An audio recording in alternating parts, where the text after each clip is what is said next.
taking a break for some tasks to go see Fantastic Four. It's been a while since I've been this excited for a movie on its official release day. Excited enough that we're going to go see it in IMAX.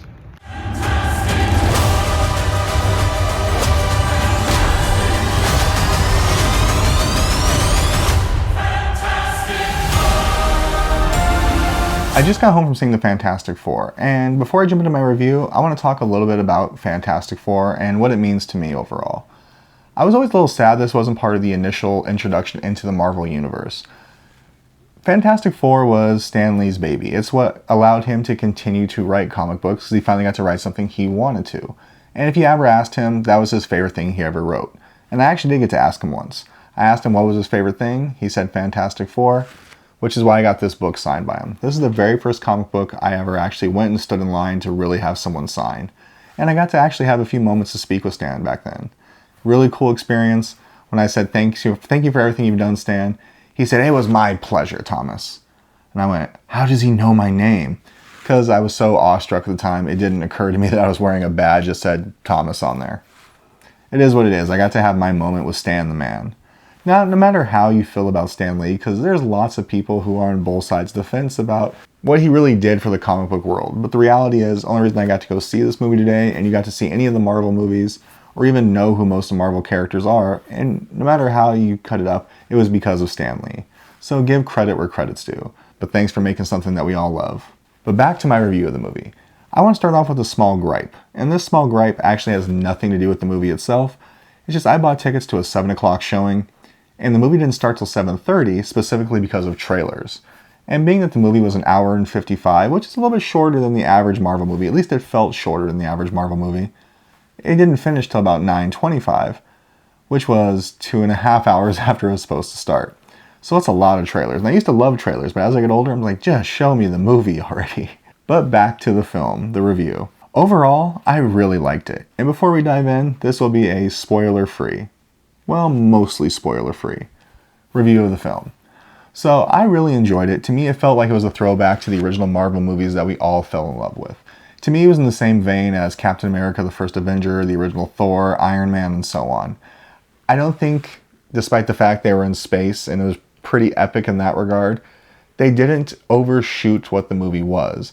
Like something that we saw with, for example, Thor, Love and Thunder, and some of the other more recent Marvel movies. What I really liked about Thunderbolts recently is the fact that it felt like watching one of those again, and this really felt like watching an OG Marvel movie, which has been around long enough now that we can talk about the original ones as if they were something really different than the modern ones. But overall, I really, really liked it. I think it was casted perfectly. I loved how they did Galactus and Silver Surfer. And I heard some people around me talking during the movie, which in itself was pretty annoying, but it is what it is. And what they were talking about was, I can't believe Silver Surfer is a female. Another person was like, I can't believe they're talking about the baby having powers. So I get it, not everybody read the comics. Heck, I didn't read a lot of modern Fantastic Four.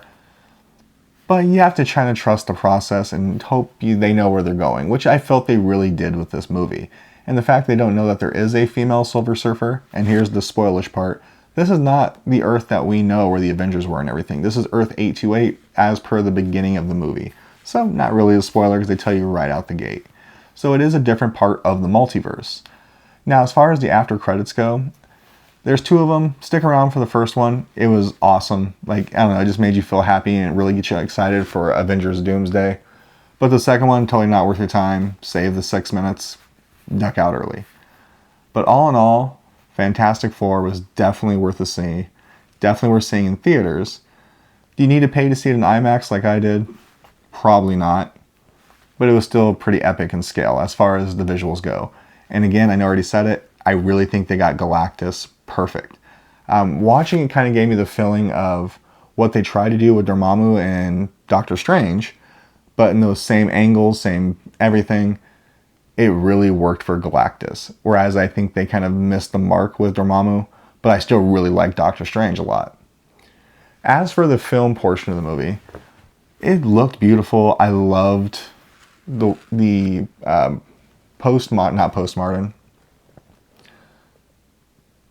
mid-century modern, there's the word I'm looking for. It's 11:30 at night, cut me some slack. But the mid-century modern feel, that true 50s to 60s space race-esque feeling that you get through watching it, worked absolutely perfect.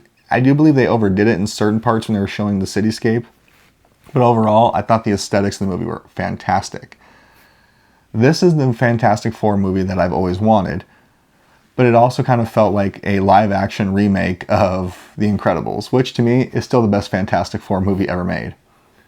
But it looked beautiful. It was one of those, I just really wish like Brad Bird would have been in charge of this because of how great he did with The Incredibles. But that's just me being a fanboy at that point. But visually, it was amazing. I did take a little umbrage with the fact that they lifted a couple scenes directly from Interstellar as far as angles, shots, and even theme went. But if you're going to lift anything from space movies, other space movies, Interstellar is the one to do it. But visually, it was beautiful, and I think so many of the homage little Easter eggs that they put in there, like to movies like Interstellar and just Fantastic Four in and of itself, were utterly great. So if you get a chance, make sure you go see the movie. It's worth your time. IMAX, like I said, maybe just whatever is the best timing one for you, not necessarily waiting for IMAX, but definitely go out and see it. You have to see it in theaters. It is that epic and that beautiful without going over the top. That's my quick review. It's time for bed. Sorry this video is coming a little later, and sorry the other videos I've been working on haven't come out. I've been really under the weather lately and a little stressed. Speaking of which, it's time to go to bed. Bye-bye, everybody. More videos coming soon. Probably. Night-night.